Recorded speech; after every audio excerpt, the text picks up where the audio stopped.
மேகம் பயந்த மலையும் சின்ன வீரனும் பெரிய நாய்க்குட்டியும். முன்னொரு காலத்தில் வானத்தில் ஒரு பஞ்சு மேகம் இருந்தது. அதற்கு பெயர் பப்.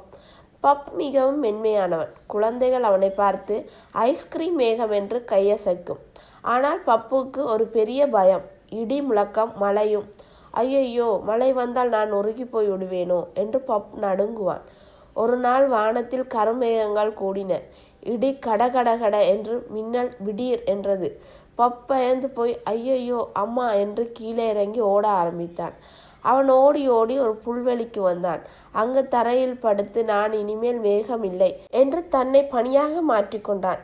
வெண்மை பனி போல ஆனான். அப்போது ஒரு சின்ன பெண் வந்தாள். பெயர் மீரா. மீரா பனியை பார்த்து வாவ் பனி என்று கையால் தொட்டாள். பப் நடுங்கினான். பயப்படாதே, நீ மழை கொட்டினால் பூக்கள் வளரும், புல்வெளி பச்சையாகும், பிறகு நான் புது புது பூக்களை பறித்து மாலை கட்டுவேன் என்றாள் மீரா. பப் கொஞ்சம் தைரியமாக வந்தவன், ஆனால் இடி என்னை அடித்து விடுமே என்றான். இடி உன்னை அடிக்காது, அது வானத்தின் பெரிய ட்ரம் மட்டும்தான் என்று சிரித்தாள் மீரா. பப் மெல்ல மெல்ல மேலே எழுந்தான். ஆனால் இன்னும் பயம் போகவில்லை. அவன் மறுபடியும் ஓடினான். இம்முறை ஒரு ஊருக்குள் போய் ஒரு கடை முன் நின்று தன்னை பஞ்சு மிட்டாயாக மாற்றிக்கொண்டான்.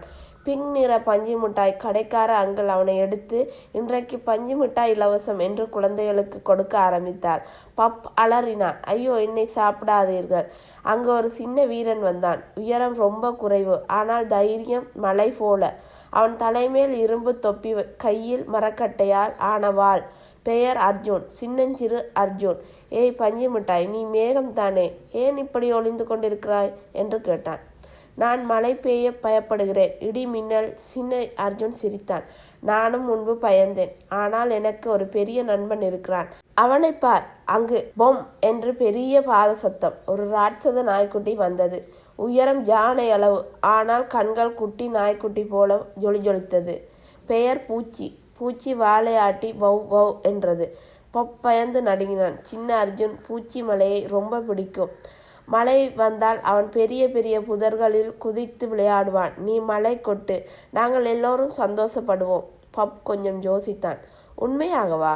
மீராவும் வந்து சேர்ந்தாள். ஆமாம் பப், மழை இல்லாமல் பூக்கள் எப்படி பூக்கும்? பட்டாம்பூச்சி எப்படி வரும்? நீதான் எங்கள் நண்பன். பூச்சி மெல்ல பப்பை நக்கியது. அது மழை துளி போல இதமாக இருந்தது.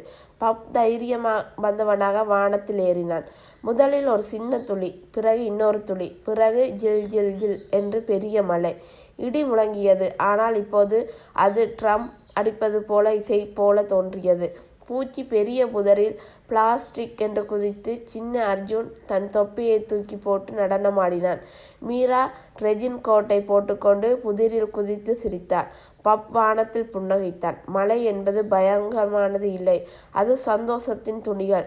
அன்று முதல் பப் ஒவ்வொரு முறை மழை பெய்யும் போதும் கீழே பார்த்து மீரா, அர்ஜுன், பூச்சி ரெடியா என்று கேட்பான். மூவரும் ரெடி என்று கையசைப்பார்கள். அதனால் தான் இன்று மழை பெய்யும் போது சில புதிர்கள் ரொம்ப பெருசா இருக்கும். அது பூச்சி குதித்த இடம்.